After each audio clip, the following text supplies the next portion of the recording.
Today I'm going to show you how to build an entire smart home security system. This is a full DIY security system that you can use and manage to secure your home. I'm going to give you everything from the different devices you will want to buy to how to use them properly, and I'm going to show you interesting ways to manage this system with Homey. I'll also show you how to build dashboards and other great ways to control it. Plus, you'll have some methods to know when something has really gone wrong. It's going crazy in here. All of this in our full guide to building a smart home security system with Homey. Let's give her. Before we get in deep, there are some tools you're gonna need as you go on this journey. All the links are below to the different products and the apps or software that I will refer to in today's video. Your only costs here are in the products you have to buy. So there's no subscriptions with this system. Kind of a rare thing today. Also in the description are all of the time codes. So bookmark this video, come back to it when you're ready to continue on your journey. You probably have this system up in less than a day. Now this video does assume a little bit of knowledge with Homey. I assume that most of you can connect a device to that platform, and I assume that many of you understand the basics for how a smart home hub works. The good news is, if you're feeling lost in today's video, I have linked below a full beginner's guide to Homey, as well as our Smart Home 101 series, which really goes into the basics of smart homes and how they work. But let's start with a basic introduction of how this system works. What will happen is you'll connect a number of smart products into Homey. Then you will use some basic apps to build up your system. You'll have to configure the smart products you bring in a little bit, and then you'll have to configure those apps a little bit as well. Then we'll build a few automations that will help us manage this system. And as I said earlier, a few ways to monitor it. And this is a self-monitored system, so don't have the expectation that you're going to be attaching this to a professionally monitored service. I will show you how to connect it to a professionally monitored system with Ring, but your system will be managed by you generally, and you will have to respond to events. But that's not something I'm going to cover today, so if you have questions about professionally managing things, feel free to ask them in the comments below. Let's get into the components you'll need to get this working.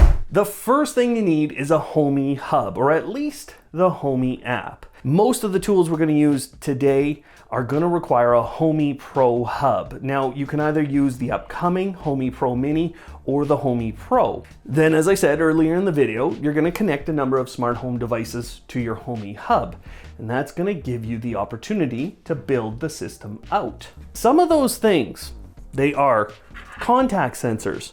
These normally go on your doors or windows, but I'll show you some extra options today. Motion and potentially presence sensors are very useful for knowing whether people have come into a room or stayed in a room. These can be very useful, especially outdoors, where I'll give you a couple of options as we go. Now, cameras are, of course, a big component of security systems, and you can't necessarily record anything inside of the Homey app, but you can use some cameras. A speaker can be used with Homey to put out custom sounds. And today, you're gonna wanna do this through Sonos speakers for the most part. On some of the older hubs, you actually had an internal speaker. A simple app can let you play custom sounds like I just played there when events happen in your home.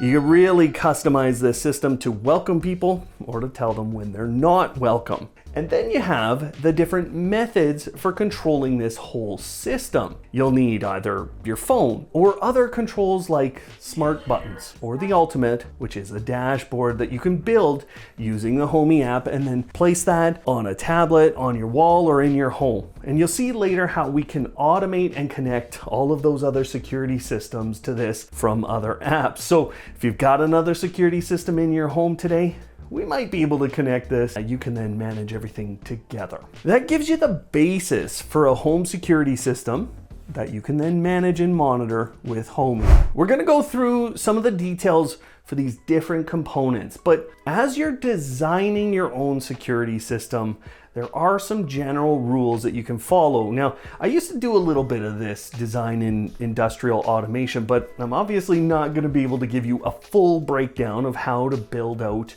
your system for your home. You know it best. I think the first thing you wanna do is decide on what you need the security system for.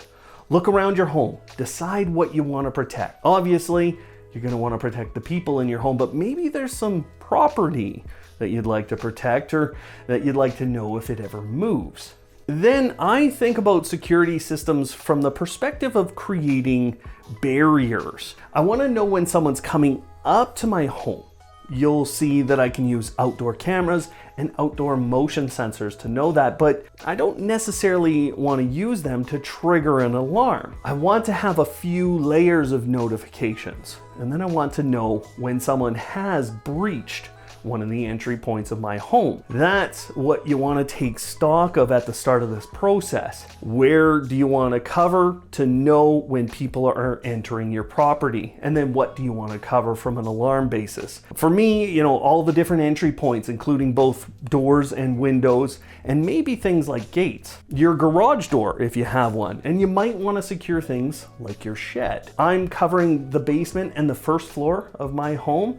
So for any Jackie Chan types, if you can jump up to the second floor, you could probably get in my place, but you should evaluate your second floor for entry point. Then you want to decide how you and your family are going to enter the home, and what you will need at those locations will be determined by how you want to control this security system. Start tabulating those things on a sheet of paper or on a note on your phone, because this will help you as we go through the next part, where we will decide what to buy and where I'll be explaining how you can properly use them. There are 3 aspects of sensors that are really important to consider before you go and buy one.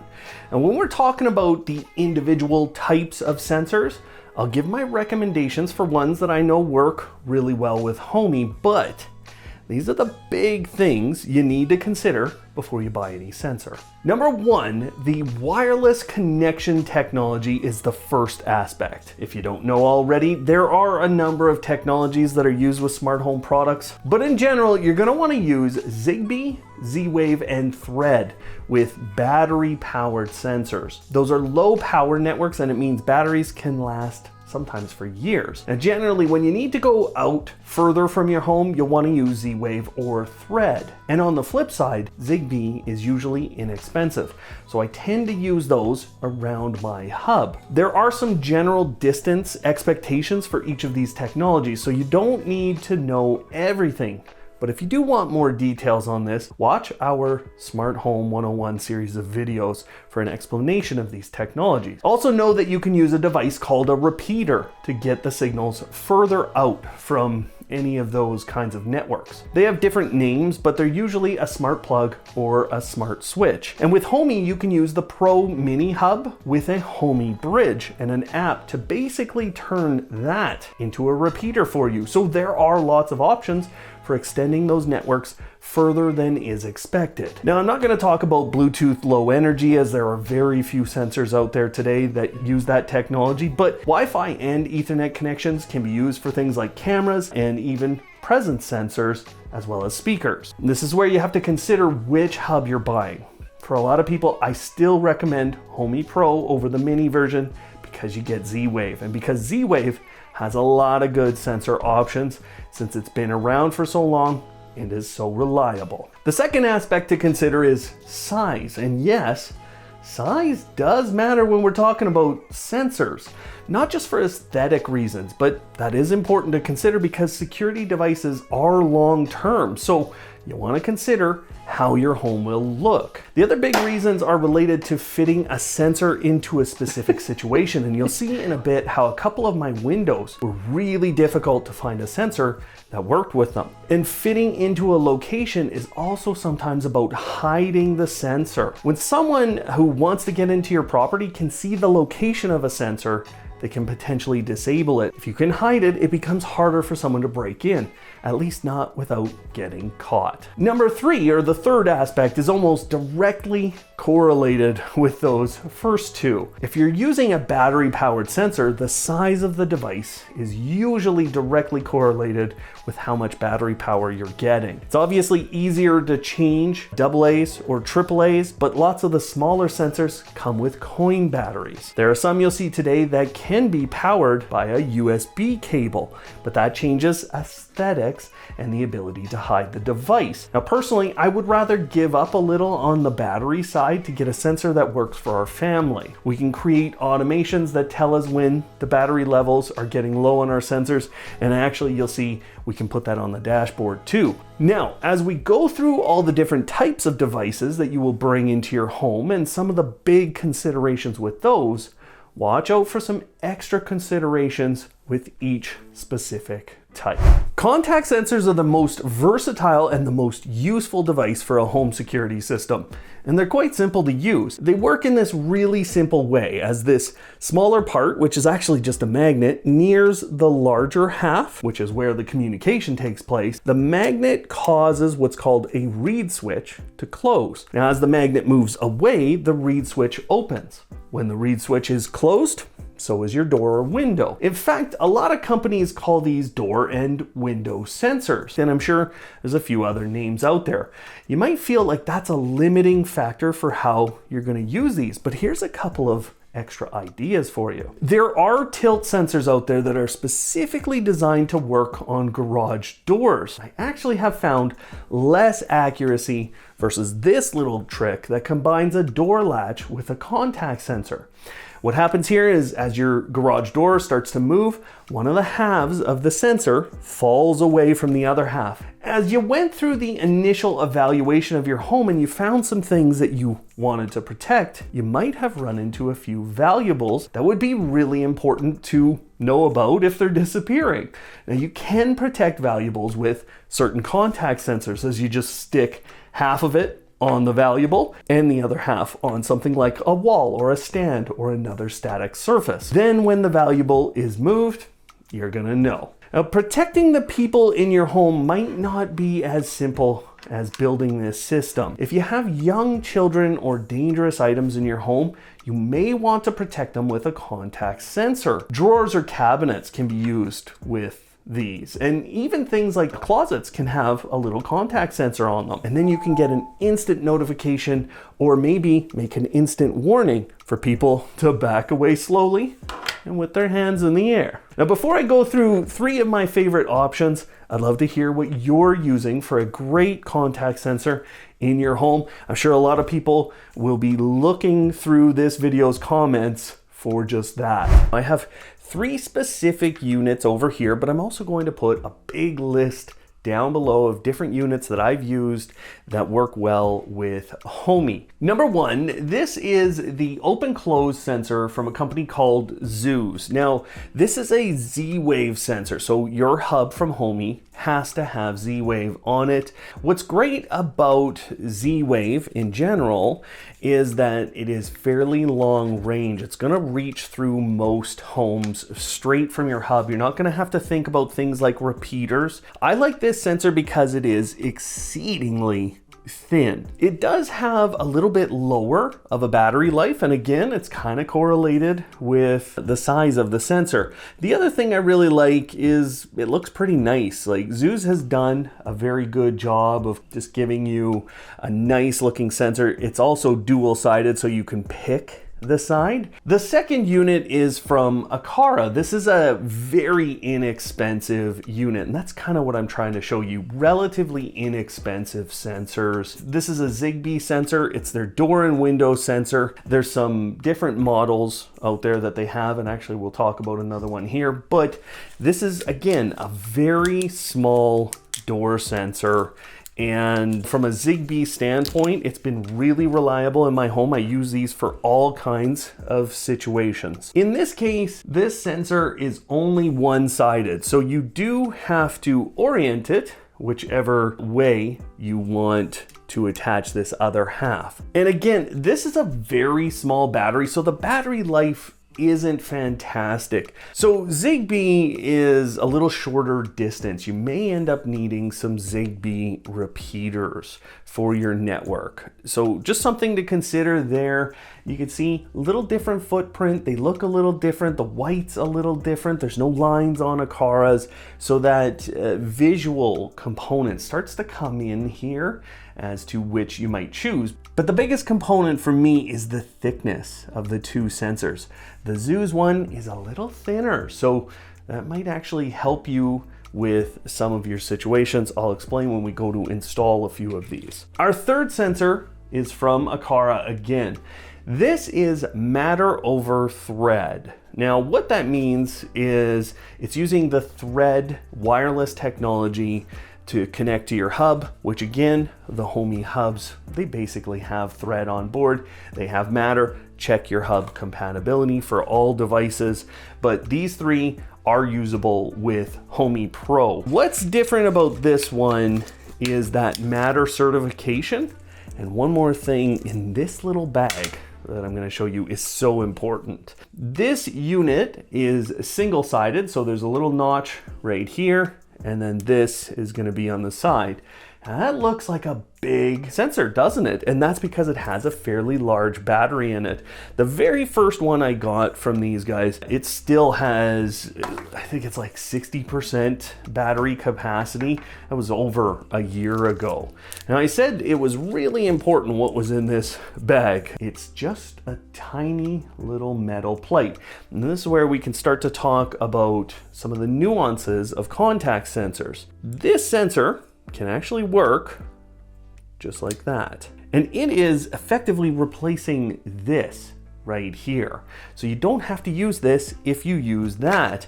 And since this is so thin, this opens up a lot of options for installation. Those can be very useful for doors and windows in some cases. Another brand in North America that you might want to have a look at is called Third Reality. Again, they're making Zigbee sensors, so it's a lot like this. They're bigger than these, a little better battery life, and very similar features to what Aqara has. The second type of sensor that you'll want to use is a motion sensor. Now, you might not think that you'd want to use a motion sensor because there's actually a better option out there today called a presence sensor. But from a security standpoint, motion sensors are cheaper and they do the job that we need them to. Now, a motion sensor is a PIR detector. PIR stands for passive infrared, and that means it can detect changes in infrared waves. People cause changes in infrared light, so as they move in front of these sensors, they can see that. Each sensor has a range, and we'll talk about that in a moment, but it also has a height installation requirement. That's because things like dogs and cats can trigger these as well. And because it's detecting changes in infrared waves or light, other things can affect these sensors and cause false detections. Things like heaters are a really good example. And in some cases, if you're really close to them, even a furnace vent can affect this sensor. Another benefit of a motion sensor over a presence sensor or trying to use a camera is that it's an instantaneous device. As soon as someone enters the room, you're gonna know. You're gonna get that notification, you're gonna get the alarm. Those other two devices, they take a little bit of analysis, and that can mean there's delays or sometimes mistakes made by algorithms. Let's talk about some of the best options with these. These all have different technologies. So again, we get into the three aspects of sensors, except with motion sensors, we end up with a fourth. We get some units that will plug in. This can be a big benefit for you as long as you don't mind the cable attached. This unit from Zeus, actually, right on the bottom, there's a USB, a micro USB charging port. Now this is a $20 sensor. You could plug it in, never worry about that sensor again. And again, it's Z-Wave, so it reaches quite far. On the flip side, a really inexpensive unit is from IKEA. This uses Zigbee. It can be connected directly. It's using these big AAA batteries, so it can give you quite a bit of battery life. AOTech makes a multi-sensor. So this is the multi-sensor 6. They have a multi-sensor 7 as well that I have. And you can connect this one one in to power directly to, and it takes a lot of batteries into it, so you can get quite a bit of life out of this. And again, it's a Z-Wave unit. For reliability, Philips Hue is hard to ignore. Their sensors also have really great mounts that look very, very nice, very simple. This is a Zigbee sensor. This is a great sensor. It lasts forever. It has a light sensor on it, and you will find some of these sensors have light sensors, other things on them. The multi-sensor has 6 sensors on it, so you can get more out of them. Now, one thing you can consider with motion sensors is that you can go outside. I know this one looks rough because it's been outside for a long time, but it takes 3 AA batteries. It's a Z-Wave sensor, so works really well outdoors, and you can configure quite a bit on this sensor as well. That can get connected to your Homey Pro, but for outdoors, I found really great use. Again, going back to Philips Hue and using their outdoor motion sensor. That's a great one to use outside. Now, I said there was a 4th component, and this is something that you have to look up in the specifications for these units. A lot of them will tell you we have a certain field of view, and they'll just kind of talk from a horizontal standpoint. And that's basically how far this unit can see out. Then they'll tell you how far it can see in terms of the distance that it can cover. Now, that distance is directly out from the sensor. It's not at this angle. So you kind of end up with the shape of a ball diamond. For these sensors, you'll have a little bit of a shorter distance out here. Those coverage points really matter to what you can capture and how you can capture it. There are units out there today that will say they can do 180 degrees or nearly 180 degrees out from the center. So they're covering everything like this, and therefore, with those kinds of sensors, not that these are, you could stick them like this and cover an entire room. Just some things to consider with these. They're not going to be as accurate at the end of their detection range, nor on the edges of their detection range. So you kind of want to point them where people are going to come in a door or into a room, so you can capture them immediately and know they're there. A presence sensor is a really useful tool, but as I said, they tend to be a little more expensive, and they can take like an extra half a second to determine if someone is in your room. Now, I've only used a few of these with Homey, and so I'm going to keep my recommendations very limited for the devices to look at with presence sensors. Now, a presence sensor works using a relatively high frequency radar. And what happens is that signal is sent out into the room and it is reflected back to the device. Then they analyze what's reflected back, and it's determined if something has changed or if a person is in the space. These sensors can be so accurate that in some cases they're able to detect your heart rate or even your breathing. And that also makes them inaccurate in some cases. With a high degree of precision comes a high degree of configuration. We have seen a few times with presence sensors with this millimeter wave technology on them is that we get false positives. Just like the motion sensors, pointing a presence sensor at a heat vent or a fan or having them around animals or even plants sometimes can cause those false positives that tell you a person's in the space. So we'll often see an application on your phone be used to configure these devices heavily. So in this case, I'm going to tell you that this is something to potentially replace a motion sensor. Akara's FP1E sensor behaves just like a motion sensor inside of the Homey app. So when someone's around the sensor, you get a motion detected signal. It does have a big long cable associated with it, so just watch out for that. You also have to have a Zigbee hub from Akara, and then you have to connect it to Homey using what is called the Matter Bridge feature. It just means you have to have an Akara hub in your home too. But I think what we'll see in 2025 is more and more presence sensors like the Miros presence sensor that uses Matter over Wi-Fi. That's going to be a really good use case. You can bring those into Homey and they act just like a motion sensor. Cameras can be a little tricky with Homey today. There's not a lot of different cameras that are available to use with this system, but I have run into what I think is the best situation here in North America. Now, I reviewed the Eufy S3 Pro cameras just a few months ago, and when I got them, they didn't work with Homey, but they do now. And what's really interesting about these cameras with this security system is that they trigger really quickly with motion detection. So if you stick one of these in your backyard or in your garage and no one is supposed to be there, they act just like a motion sensor. You're also going to be capturing video with that system, and that means you have both components that you need to protect your home. And you know what? My Ring doorbell, my Ring cameras, some of those are working really well with this system too. You can also configure that system if you have a Ring security system to work in conjunction with this. So both Eufy and Ring, really great options for cameras. I think Eufy's the stronger one right now based on what I found with those S3 Pros. You will see later in today's video how I tied those two systems together, the Eufy and Homey, or the Ring and Homey. You can actually get both of those alarm systems to go armed at the same time and disarmed at the same time as well. So one method to manage both systems is really powerful.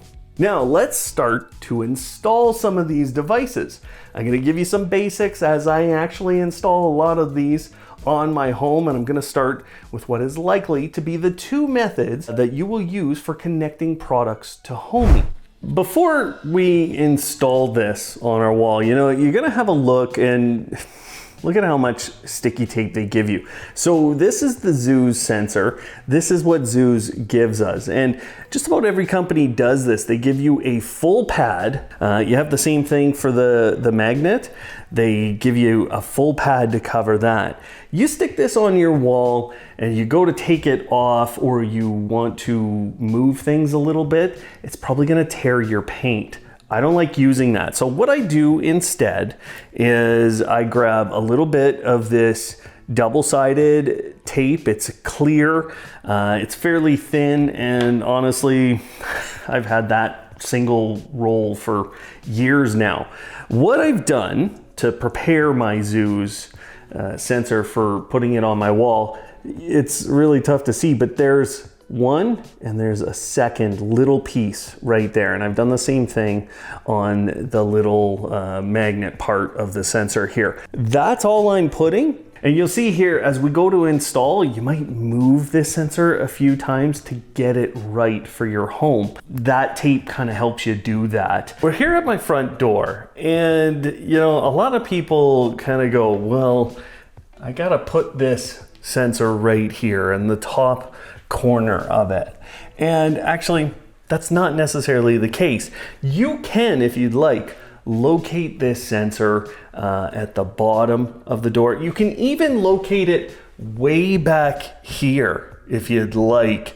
This is a little harder to do, and the reason I say that is because the door will probably have to move farther to give you that open and close. Now, obviously, you can locate either of these two sides on whatever side of the door frame that you'd want, but you're gonna have one here, one here. Right now, I have just the one piece hung up there. You can see that it's saying the door is open. As I get this closer here, you can see that it says that the door is closed.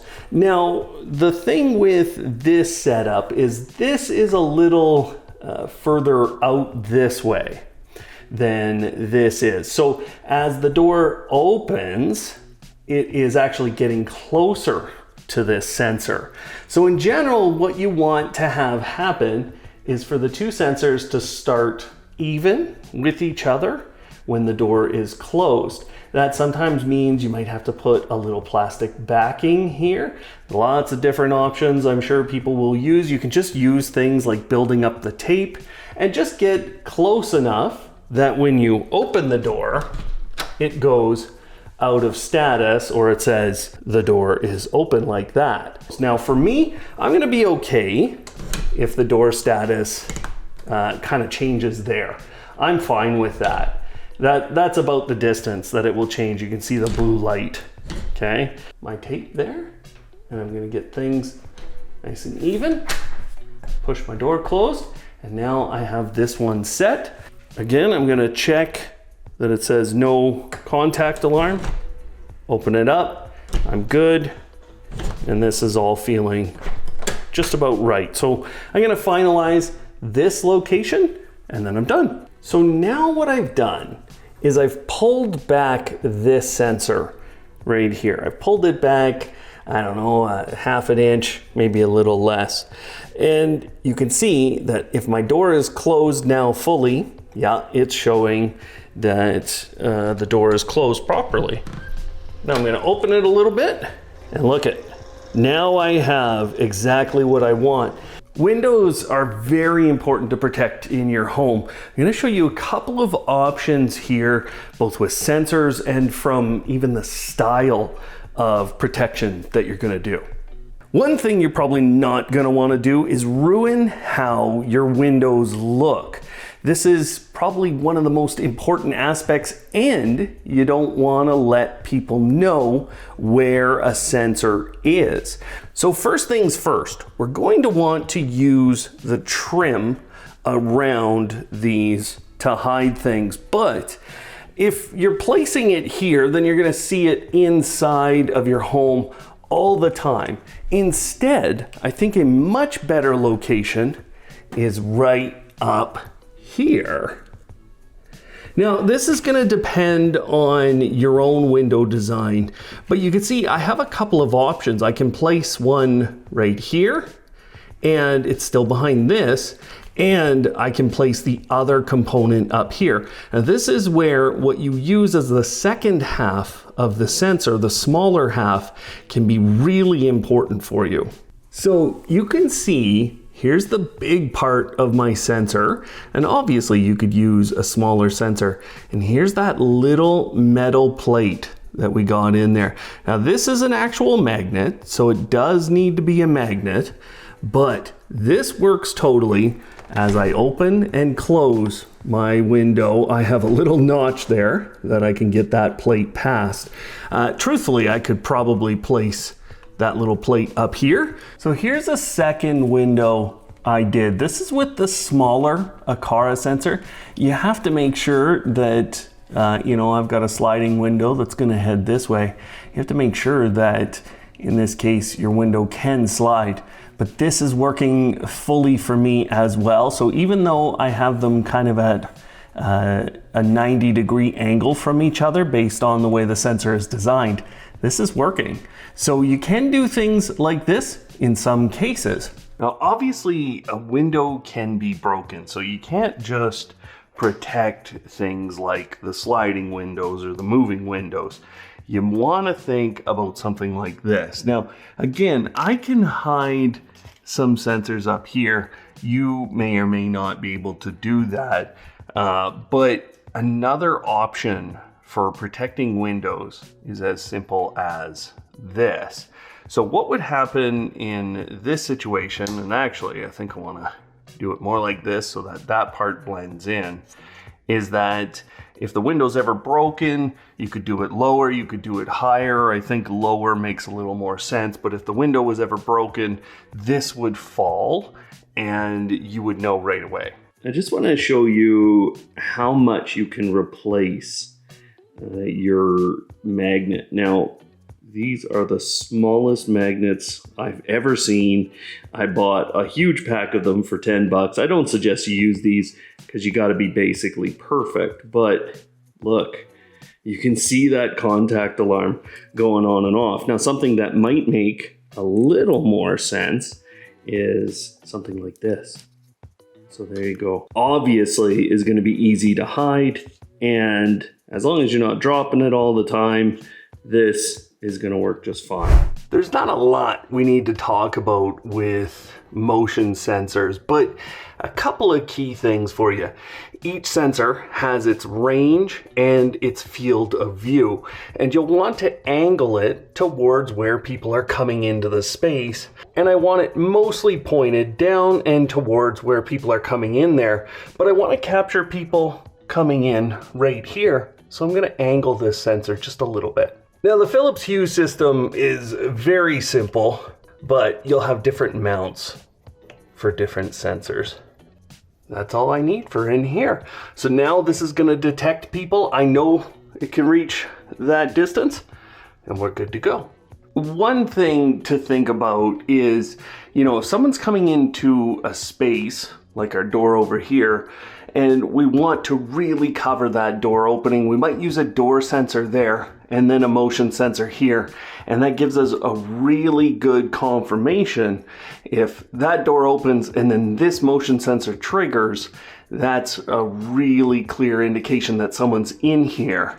If I wanted to capture as soon as someone comes in the door, I might put another sensor here. And if I wanted to capture if someone was in the hallway, I would put something there. So sometimes dual coverage with motion sensors, contact sensors, and/or presence sensors will really help you to make sure that someone's in a space. This is a really important thought for you. A lot of these sensors have magnetic components. And even better, that means you can tilt them. This is another great sensor from AO Tech. It does have a separate magnetic mount, but it can be this simple. Cuter plants. There you go. Hi. Oh, that's a really great. Now look, this is under my sink and nobody's gonna find that, right? You wanna cover where a closet is? There you go. Switch even the fascia out. Change it to a little metal one. Perfect for covering that door. Now I've got a contact sensor there, so that's a perfect example of contact sensor protecting the door, motion sensor with a different wireless technology also protecting the door. People are always asking me, how do I automate my stairs? Well, here's a pretty perfect example. So here, it's just a metal banister here, and that gets me a magnetic sensor on there. And if anyone passes by here, I've got them. It's also a great location for a security sensor to kind of be out of the way. You can't really see it as you're going by. That's probably one of the best locations I could put a sensor on, looking down here. This is my kiddo's new bed. And you can see I've just got a little place to hide the sensor. Here you go. Nice and simple. As I said earlier in today's video, presence sensors are a little complex. And, one of the ones that I've always found reliable is from Aqara, but it does take a little extra to do this. So I have my presence sensor FP1E. It is set up in Aqara's app. I have all my detection range settings, and I have a whole video that'll show you how to set this up and work with it. But it's connected through Zigbee to my hub M3. This is one of the hubs that can do what's called the Matter Bridge feature. So what you're going to do is you're going to go into the settings for that hub, and you're going to go into Matter, and then you're going to grab the Matter pairing code. Then you're going to hit copy pairing code, and you're going to head over to your Homey app. Then you'll go into devices, you'll hit the plus, you'll hit new device, and you're going to choose Matter. Connect via Homey Pro, and now we're going to put in that pairing code that we just copied, and now it's connecting actually to the Aqara hub, which is bringing in all these devices. So you just saw it brought in 15 different devices. So I'm going to continue setup. One of these devices you will see is our presence sensor FP1. So I can place this throughout my home now, and it acts just like a motion sensor. That's all you have to do to get this one set up. You can buy multiple of those, connect them to a single hub, and you have great presence detection. This is an easier sensor to work with. The hardest part is just this cable. One of the best things you can do for your home security system is to have custom sounds that come out of a speaker or multiple speakers that you have in your home. Now, to do this, you're going to need an application called Soundboard, and you're going to need Homey Pro. So this is one of the things required to have a Homey Pro hub. The Homey Pro or the Mini is fine here. But once you have one of those, you can search in their app store I'll leave the link below to this specific thing. Go up here to apps for Homey Pro, and just search for soundboard. Then install that app, install again. Just make sure you're logged in on this page, and it will actually install it on your hub. Now I'm going to go back to the management panel. This is at my.homey.app. And again, you've got to be logged in, but this lets you manage it. It might be a little easier for you to manage it from here rather than the app. But you can do this on the app. It's quite interesting. Now, why soundboard is so great. If you have an older hub, you can use the internal speaker on that hub. If you have the new one, there was no speaker included on that. So you got to use Sonos, for example, with this. There might be other speakers. I haven't used any other ones. Back to the my.homey.app, and I'm going to head to the bottom where I hit settings. Then I'm going to find the app for soundboard. And now we're going to configure this app. You can upload files, MP3 or WAV, up to 900 kilobytes. Yeah! So I've just selected a file from my computer to upload. You can upload a number of files. Okay, so you can come in here at any time. You can configure, add new sounds. You can record sounds wherever you want, maybe on your phone, and then upload them there. They've got to be WAV or MP3 and under 900 kilobytes. I just want to show you a very simple flow that you'll probably use quite a bit in your own home. And this is with that speaker and soundboard. Now, if you do this the wrong way, it's not going to work for you with a Sonos speaker. So right now, this automation, which is basically the sensor was tripped in a certain alarm state. So we were armed and a sensor was tripped. Now we're going to push a notification and it looks like we're going to play. Now, because I have the new Homey Pro hub, when I hit this just to test it, first of all, I do get my notification. So we can see that here. Okay. There, it entered an alarm state of motion detected. You can add spaces, perfect that message. What didn't happen was that air raid sound. Now, if I had a 2016 to 2019 Homey Pro hub, it would have played through that. But instead, I have a Sonos speaker, so I have to create a slightly different automation. I actually have to choose Sonos, and then I have to choose the speaker I would like to play. And now, because I've added soundboard, here is a new action. So I can play the different things I've uploaded to my soundboard. I can set the volume of that, and now I have that playing on my Sonos speaker. Obviously, I could do this multiple places. So this one is for 2016 to 2019 hubs. This one is for 2023. So for me, I'm going to get rid of that. And now I have an automation that will work in my home with my Sonos speaker. And yeah, I can hear it going on up there. When it comes to cameras, there's kind of two good options, or at least two options I've found pretty good worth when you're using a Homey security system. Now, you can see right there, that's my Eufy security. That's an S3 Pro camera, and actually it was just added in. Those are brand new cameras, really great options with that and their home bases that I'm going to show you in a little bit. The other system is right here. There is a little bit of a difference between Eufy and Ring, but let's go inside so I'm not so cold so I can explain those to you. Now, as we talk about cameras, there's kind of those two brands that I think have a lot of benefits.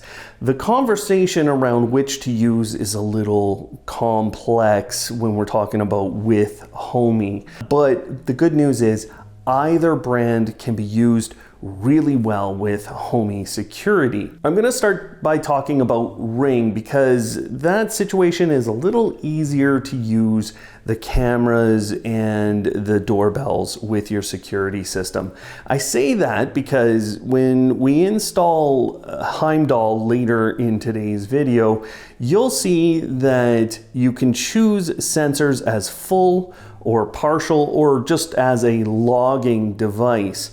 Now, the Ring cameras can be chosen for those 3 different situations with your security system, so they work directly with Heimdall. What they don't do as well as Eufy is quickly report events. They can have little delays. That's because things are cloud-based when it comes to Ring security, or at least a lot of the things that I've done. Now, you will see in a little bit how we can directly coordinate the Ring security system. So that's a little different than cameras, but if you have a Ring security system in your home, you can get those to coordinate with your Homey security system. This becomes a big benefit for a lot of people. You arm it once and both systems arm, and vice versa. Before I move on from Ring security, there's 3 different apps on Homey's app store for that. And they have kind of different uses. The basic Ring app, the official one, I'm not really using it, but the community-based one, that's how you can coordinate the security systems and get all your cameras in. I found that one to be pretty good. I am getting just as good of a response from my cameras, my doorbells with the official app, but that community-based one, that lets me do the coordination between the security systems. The third app, that is the Ring security community-based app, and that one you can use to directly connect your keypad, as well as some of the sensors that Ring security has. So if you're kind of done with that professional monitoring, this is a method to convert out of Ring security into your own DIY system with Homey. And you can use your keypad, and you can actually use that with certain key sequences to arm and disarm your system. So you can build your own with that keypad. With Eufy security and the Eufy cameras, things are a little different. You cannot directly use the Eufy cameras inside of Heimdall. They don't show up as a sensor. That's an unfortunate piece, but it doesn't make it a lot more difficult for you to use those when your system is armed. All you're gonna have to do is create a simple automation, or a couple of simple automations that will trigger your alarm system with Homey when a Eufy camera sees someone when you're in that alarm state. So very simple automation, easy to create and easy to do. The home base is very easy to coordinate with your Homey system. So Eufy security, those home bases, they have a whole security system, and it changes how your cameras behave. So you can coordinate that again with Heimdall, and it's a very simple automation. But the cameras, they have some extra benefits. So when I've done motion detection with any Eufy camera, the response is instantaneous. So I can create really powerful automations from a security standpoint, even from a lighting standpoint. So if I want to give that camera some extra lighting around my home, I can use Homey to do that as soon as that camera sees some motion. There's a lot of detection methods on there too, and you can control the spotlight on those cameras I have out there. So it's really powerful stuff from Homey with Eufy security and Eufy cameras. And there's a lot of different Eufy cameras that you can use with this system. So lots of great options. To get what we need for our security system, we need to go searching in the Homey App Store. Now, I've typed in Heimdall, and you'll notice I'm on the Homey Pro side of things. One thing to note, Heimdall's only available on the Homey Pro app. So you do have to have one of their hubs for this to work out right. There's some reasons for that. But what you've got to do is come into Heimdall, make sure you're logged in, and then hit Install App and hit Install App again. Once you've done that, come in to your my.homey.app, and you'll want to go into the settings screen, which is tucked in behind where I'm at. Then you'll want to click on Heimdall, and you'll want to configure this app. There's a lot of different things in here, and you can see I have a fresh installation. We can do simple things like use the colors, auto refresh this page, or we can physically refresh it. This is just a way to see what's going on in your system. One of the things you'll want to have a look at are these little instructions. They're going to show you how to do certain things that I'm about to show you, but this is a good guide if you ever need a reminder. One of the things that you will want to check right away is your arming delay and your alarm delay. So when I'm going into the armed mode of my system, do I want this delay and how long do I want that to be? I've turned that on, okay? And do you want to use that when you're going into a partially armed mode? So we'll talk about that mode in a moment here. Allow alarm while in alarm delay. So tripping a sensor while an alarm delay is running will activate the alarm state immediately. What this means is if you're within that 30 seconds, you're still going to trip the alarm. So, in general, I would say just give yourself that 30 seconds for some of these things and test it out. Logging. Do we want to only log with this app when a surveillance mode is active? Generally, that is the case, but you might want a little more logging. For tamper detection, if your sensor has that feature on it, which some do, you will be able to turn that on and then you would get alarms. In terms of pre-arming, like they're going to check these things before you go to alarm and give you a notice out of that. And you can do this before you check the alarms as well. Do we want to write to Homey's overall timeline when the surveillance mode changed? I think so. An alarm is activated or deactivated. And if I'm losing certain devices, then we have to create some different users for Heimdall. Now, you don't necessarily need a bunch of users here. You can kind of use one, but understand that, the first one, which I'm going to call Brian for now, then you're going to want to put in a pin and you're going to want to enable them. And in some cases, make them an administrator. Okay, then you can make additional users. You can make them administrators or not. Now you're going to head into the devices tab. This is where you're going to spend a little bit of time making some decisions, and you can change these decisions later.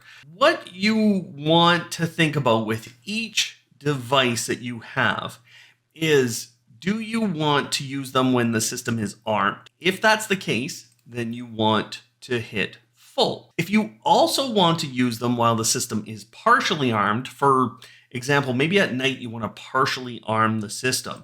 If you don't want this, you can just tap on log, and that will tell you when that has gone off. It'll be in the dashboard as a state change, but you're not going to alarm based off of that device. You can also turn on a delay. Now, when you look at that, the delay that is used can be found on the top of the settings tab. It's in seconds, ranges from 0 to 300. So we've already been into this. This is the alarm delay. So this is how you're setting specific devices to use a delay and other ones to not. Okay, so if you're coming in your front door and your system is still going to be armed, you probably want to put a delay on that, and you might want it to be longer than 30 seconds, right? To give yourself the time to turn off. So what you'll do is you'll go through all your different sensors and you will be choosing what you want out of them. So for example, we talked about earlier my outdoor motion sensors. Do I want those to be a full alarm? Do I want the alarm to go off every time someone is outdoors? Probably not, but you might. So you get to make those kinds of decisions here. For this, I'm actually going to log a lot of these sensors because they're not kind of those main ones. If I don't even want to log an alarm like this dishwasher task, that's a video for the future, just don't check that. You can uncheck at any time too. Now, these are the ones I'm going to start using. Front entry doorways, front windows, the garage doors, the back windows, these kinds of things. These are full and I want them in my partial alarm. You probably won't want things like your motion detectors in your home to be part of the partial if you're going to be in the home, right? Partially armed, you're going to be home. You got to make that decision for yourself. But for a lot of the motion sensors, you're probably not choosing partial. You're just choosing that full alarm. So that's what I'm doing with these presence sensors that I have in my home. They are full alarms, not partial. Once you've configured that, you now have the ability to look at the states of your different devices, and you now have a dashboard. So I'm going to go to the devices tab, and I'm going to add a new device. And the first thing we have to do is create our mode switch. So I'm going to hit connect, and we're choosing surveillance. You can rename this device later. And there you can see we're either armed, partially armed, or disarmed. And I just selected disarmed. There's not really a lot of settings to name this, right? So I'm going to call this one the security system. Then I'm going to hit save. And I can place that in a different room if I want. You might want to create your own security zone. Then the next thing you want to do, create another device, look up Heimdall, and create an alarm device. So this is your alarm state. Now I've gone into that, you can see all is quiet. You could rename this one as well, put it in a specific room. You can change the indicator if you want to do those kinds of things. I'm just going to leave this as security alarm at this point. So now we have two devices, a security system and a security alarm. I'm going to favorite both of these just so they show up on the main page right now. And this is kind of as simple as it can get for managing the system. So I can come here, I can hit armed, and now my whole system is instantly armed. Now that we've set up the security system, we need to start controlling that security system. I'll show you in a bit how to build this dashboard for your whole system, and you can stick a tablet near your doors or near your entry points to control it with that. But if you don't want to do all this work or an installation or have a tablet, you can do some simpler things.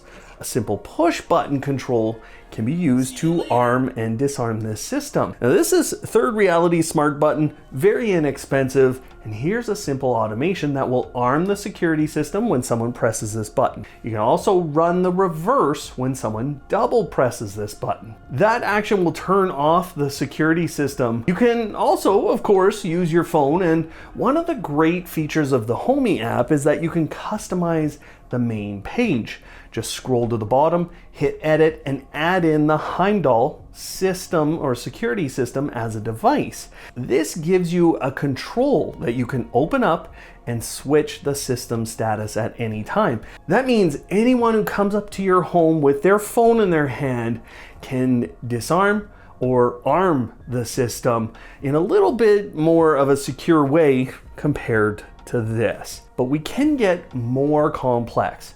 Here is Eufy's security system. I've tied in my cameras like you saw before, but I've also added their Homebase 3, which is a self-managed security system. Well, we want that whole system to work in conjunction with our Homey security system. So here's a simple automation that takes the status of Eufy's Homebase and replicates that within Heimdall. You can also do a similar thing with Ring security systems if you have those running in your home. There's actually a couple of options here.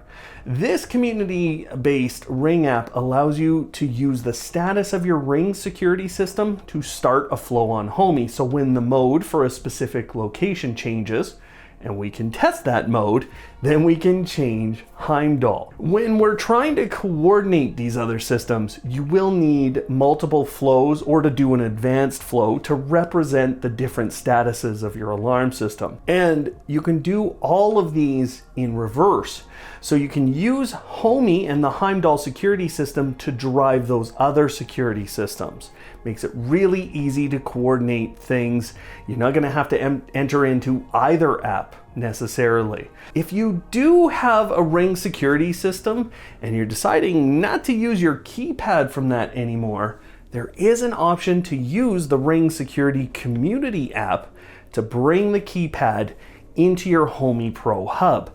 Now this is a Z-Wave device, so you do have to have the Homey Pro hub in order to use this specific method, but this lets you set up a specific sequence of numbers with your keypad to disarm your system. Inside of Heimdall, you're going to want to head into users, and you can put in your admin pin code, and then you can adjust those different users and their pin code, and that's what you're going to put in to this. So for example, exit delay started. Sensors require bypass. And you'll notice it's even reporting that I have some sensors out of sorts right now with this. And of course, disarmed.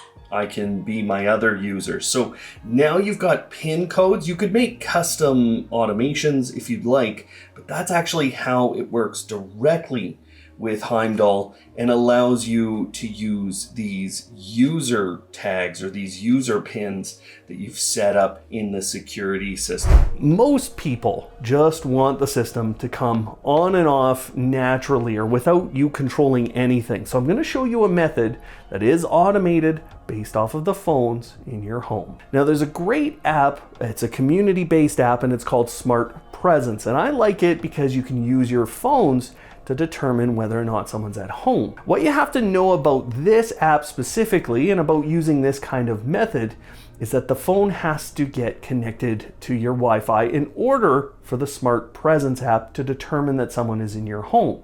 You also have to create a static IP address or an IP reservation for your phone. So with whatever router or network system you're using, you have to go into that system, find your phone and your spouse's phone and your kid's phone, and then reserve those IP addresses that you see on them today. Then every time they connect to the Wi-Fi, they will use that IP address. And that's where Smart Presence becomes such an effective application.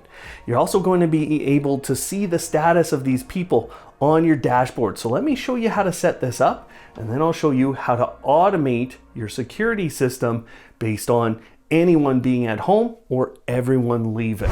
On the Homey Pro apps side of things, so you're going to homey.app, you're going to search for Smart Presence under apps. Hit that, make sure you're logged in on the page, and hit install app. Once you have that installed, you can head to the my.homey.app page, and you can go into devices and add a new device. Now, we're going to search for Smart Presence, installed that app, and we're going to choose smartphone. Now I'm going to hit connect, and it's just adding a new one of these. You can name the person, so I'm going to call this Dad, but I'm going to call it Dad too because I've done this in the past. This is the big piece of information you need to get from your router or your mesh system or your network system. This is where you're going to put the internal address that was saved for your device. And you can see you can choose is a kid or is a guest as well. This address has to be static, so I just want to repeat that. You want to make that a static or a reserved IP. Once you have these devices, this is what they're going to look like. So here's Dad, here's the last time they were seen, and you can see how often it's checking. It's checking quite often. You also can go back into the settings for this device and change that IP address. So if it does ever change, you can just use that. From here, there is a very simple flow that we can create. Now, I've done this with a time frame attached to it. So we're going to arm the system when the last household member left. This is actually a status you can pick, and then we're going to set the surveillance mode to armed. We're doing the opposite with disarming the system, except first household member arrives, we're setting the surveillance mode to disarm. So it's this simple. You can decide to put in time codes like this if you'd like. I did this because I don't want my system fully arming in the evenings beyond kind of that 1 a.m. or the midnight here. I don't want it arming and then somebody moving in the middle of the night and then the alarm system's going off. That's why I did that. I kind of want to set my alarm system at the end of the night to partially armed. So to do that, you're just creating another flow. Then we're going to use the security system, set the surveillance mode. So now I've named it partial arming at night, and I'm setting it to partially armed here. I only want the sensors, like my contact sensors, to be armed in this case. And so that's what I set inside of the Heimdall app. And so kind of going over here back to devices, you'll notice that the devices I put on partial are my contact sensors. So those are going to be active if anybody's going out the front door, coming in the front door. We are going to get an alarm. These should not be changing in the middle of the night. All these other like presence sensors and motion sensors, they are not necessarily alarming in this partial mode. Now I want to create the reverse. So whenever you guys are going to wake up, you probably want to set your system back to not be armed or to be disarmed. So again, Heimdall, set the surveillance mode to disarmed. I'm going to do that at 7 a.m. You might set an earlier time. Just keep in mind that if you ever wake up really early, you might have to run this. So you probably want to put that on your dashboard so you can run that before you leave the home or open a door, because you will get an alarm. So we just talked about smart presence. I like that method, but I want you to see that there are a couple of methods that you can use for managing whether people are home or not. And you could use either of these as a trigger. Now, you can see right now I'm at home and the kiddo and the mom, they're out, okay? That's from the Smart Presence app that I just showed you. This right here is different. This is when people have the app set up on their phone as a user. Now, this method right here, inside of my user account, this is going to use location. Now, I find location is a little slower than this. So you can allow that, and you see that I've got to allow that permission all the time for that to happen, and that will make the determination whether or not I'm home for this or I'm out.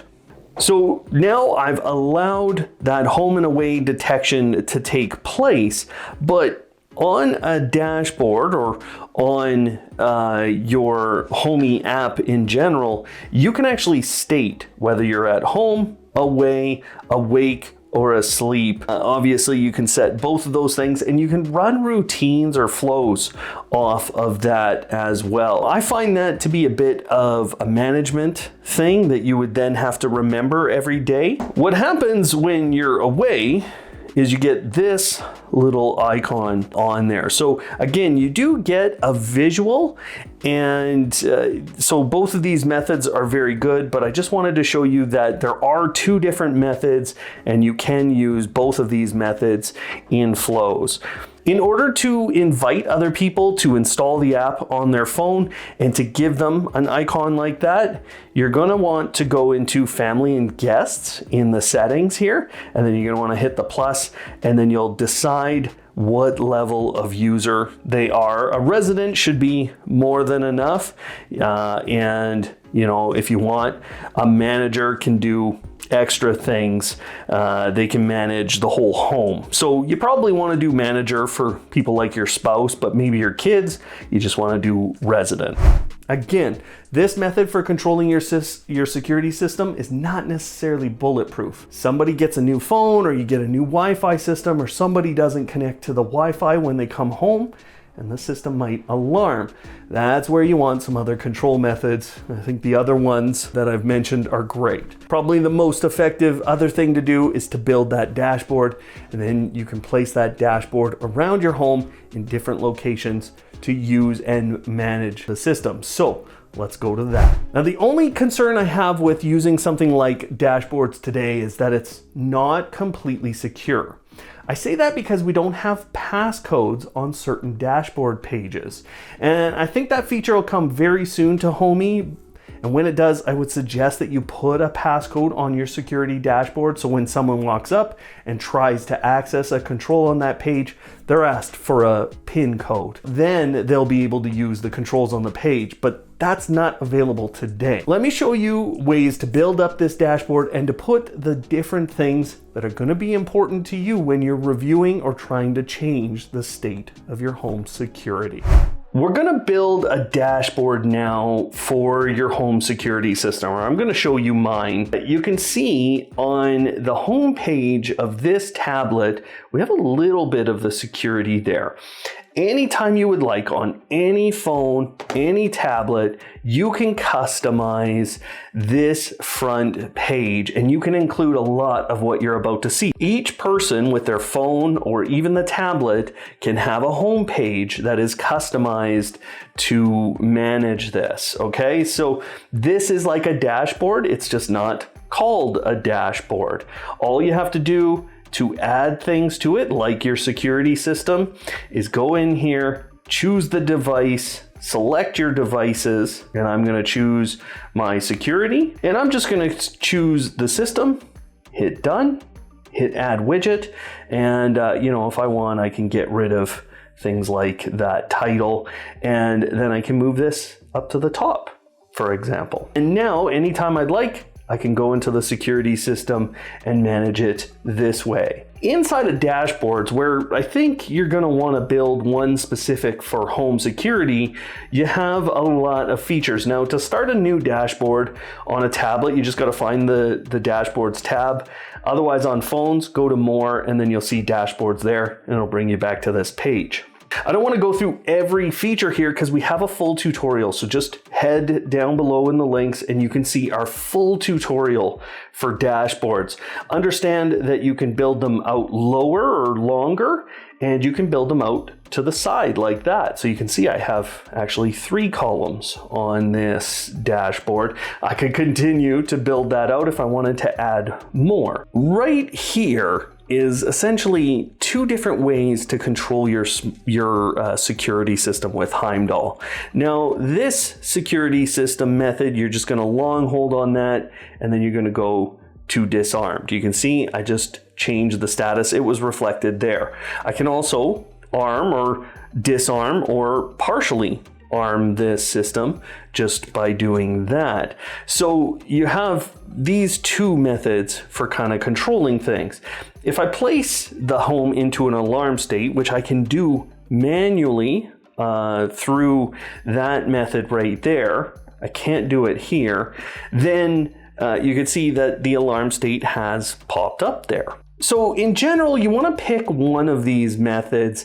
Probably for a lot of people, you're going to be pretty happy with that, but it is nice to see that status right there. This widget is called the Enhanced Device widget. It is something that you have to download as an app. You can find that. And once you've kind of set it the way you want it to be, you can remove that edit mode. You can make it a dense layout or not. And then that will kind of finalize the look and feel of that. For myself, that's kind of how I want to control my home, but a lot of you might want this one.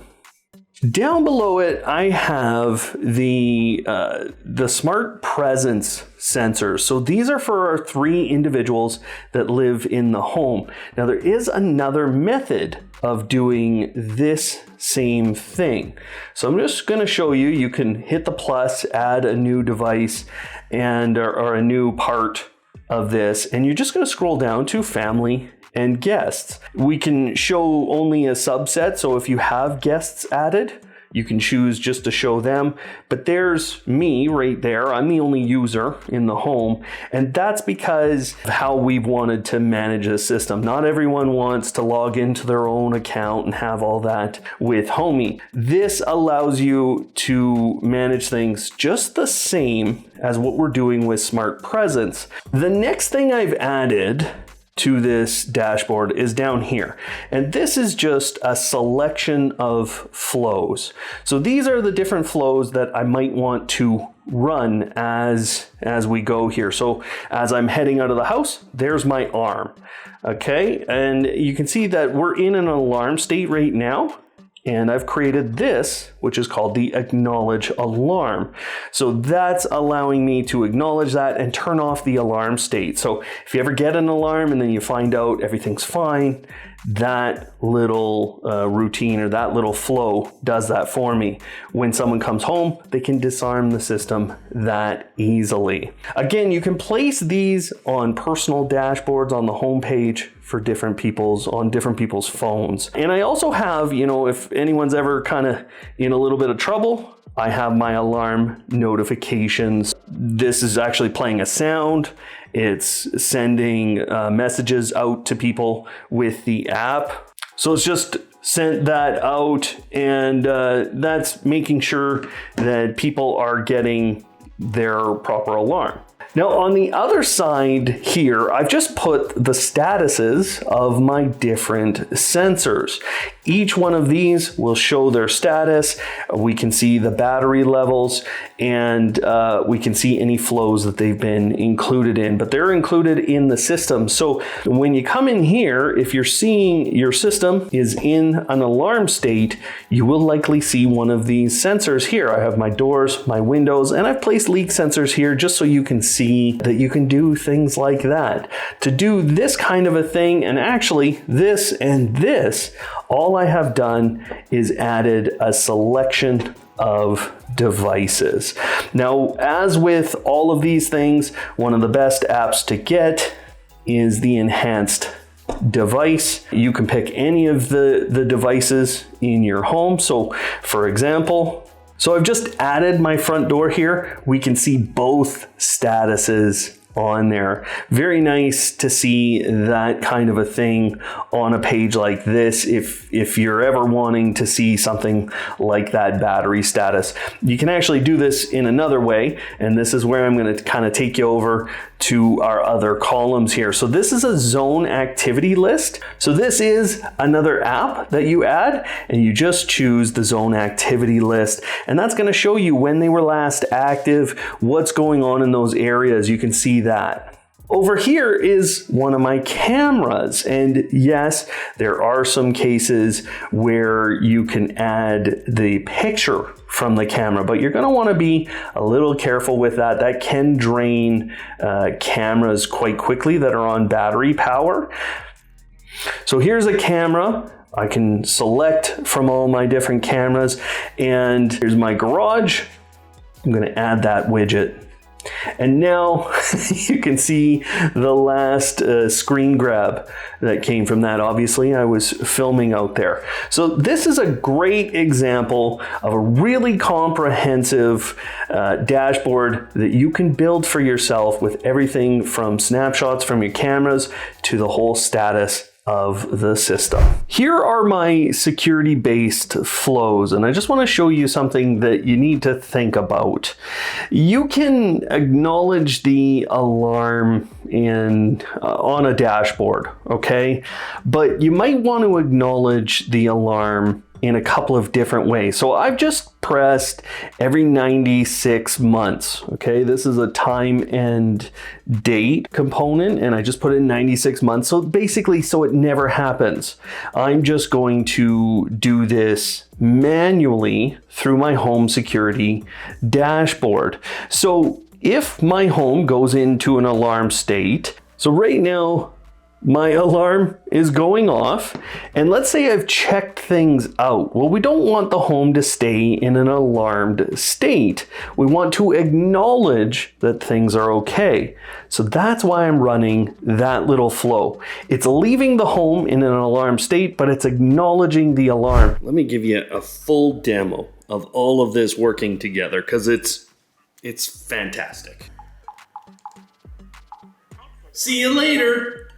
Just activated see you later alarm. You can see we've gone into armed, and we have a countdown of our alarm delay right here. So now our system is fully armed, and let's just open up our contact sensor here.